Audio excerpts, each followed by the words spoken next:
বন্ধুরা যেটা টেকনোলজির পক্ষ থেকে আপনাদেরকে স্বাগতম। আপনারা জানেন যে 2 দিন আগেই দক্ষিণ কোরিয়ার ভাষা পরীক্ষার জন্য সার্কুলার হয়েছে। আপনারা অনেকেই অধীর অপেক্ষায় বসে আছেন দক্ষিণ কোরিয়া ভাষা পরীক্ষার জন্য। সো আপনারা যে আবেদন করবেন, আবেদনের পূর্বে আপনাকে বিকাশে পেমেন্ট করে নিতে হবে। সো আমরা আজকে এই ভিডিওতে দেখাবো কিভাবে আপনি বিকাশে পেমেন্ট করবেন, সেই পেমেন্ট প্রক্রিয়াটি এবং সঠিক এবং নির্ভুলভাবে কিভাবে আপনি পেমেন্টটি করতে পারেন।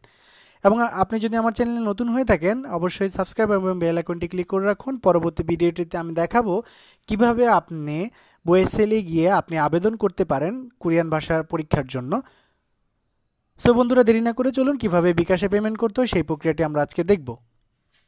শুরুতে আমি বিকাশ অ্যাপসটি লগ ইন করে নিব।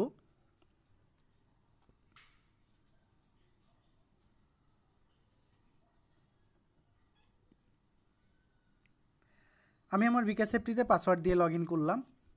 লগ ইন করার পর আপনাকে যেটা দেখতে পারবে এই ইন্টারফেসটা আপনি দেখতে পারবেন। এখান থেকে হচ্ছে যে আপনারা দেখতে পাচ্ছেন যে সি মোর একটা অপশন রয়েছে। আমি এই সি মোর অপশনটিতে ক্লিক করব। আপনারা মাঝামাঝিতে একটা দেখতে পাচ্ছেন সি মোর, এটাতে ক্লিক করলাম। ক্লিক করার পর আপনি দেখতে পাচ্ছেন নিচে এডুকেশন ফি নামক একটা অপশন রয়েছে। আমরা এই এডুকেশন ফি 3 নম্বর সারিতে 3 নম্বর যে কলামটি রয়েছে সেই কলামের মধ্যেই আপনারা দেখতে পারবেন এডুকেশন ফি। আমরা সেখানে ক্লিক করব। ক্লিক করার পরে আপনার এই ইন্টারফেসটি দেখতে পারবেন। শুরুতে দেখতে পাচ্ছেন সার্চ ইনস্টিটিউট, এই ইনস্টিটিউটের মাঝে আপনি ক্লিক করবেন। ক্লিক করার পরে এখানে আপনি শুধু BOESL এর ভি লিখলেই আপনার এখানে ও, আমি BO লেখার সাথে সাথে দেখেন BOSEL BOESL ট্রেনিংয়ের যে অপশনটি রয়েছে সেটি চলে এসেছে। এবার আমি এই যে প্রথম যে অপশনটি রয়েছে BOESL, এটাতে ক্লিক করব।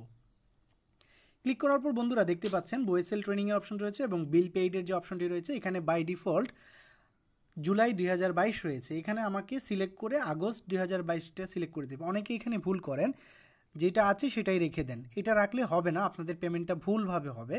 তো শুদ্ধভাবে করার জন্য আমি এখানে ক্লিক করে নিব। ক্লিক করার পর আমাকে এখানে আগস্ট 2022 সিলেক্ট করে নিতে হবে।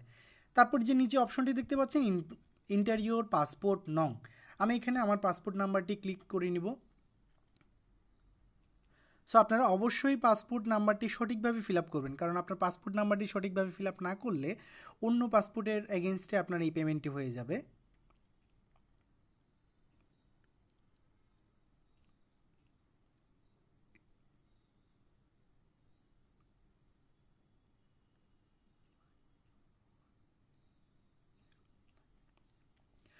পাসপোর্ট নাম্বারটি আমি দিলাম। পাসপোর্ট নাম্বারটি দেওয়ার পর আপনাকে আরেকবার চেক করে নিতে হবে পাসপোর্টের নাম্বারটি সঠিকভাবে আপনি দিয়েছেন কিনা।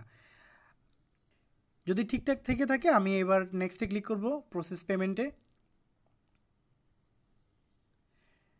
প্রসেস পেমেন্টে ক্লিক করার পর দেখেন অটোমেটিকলি আপনার এখানে চলে আসছে, পাসপোর্ট নাম্বার চলে আসছে, অ্যাকাউন্ট নাম্বার চলে আসছে, ডিউ ডেট রয়েছে, আনপেইড, আপনার এখানে ডিটেলসটা দেখাচ্ছে। তারপরে আপনি নিচে দেখতে পাচ্ছেন ট্যাপ টু কন্টিনিউ, এই বাটনটিতে ক্লিক করবেন।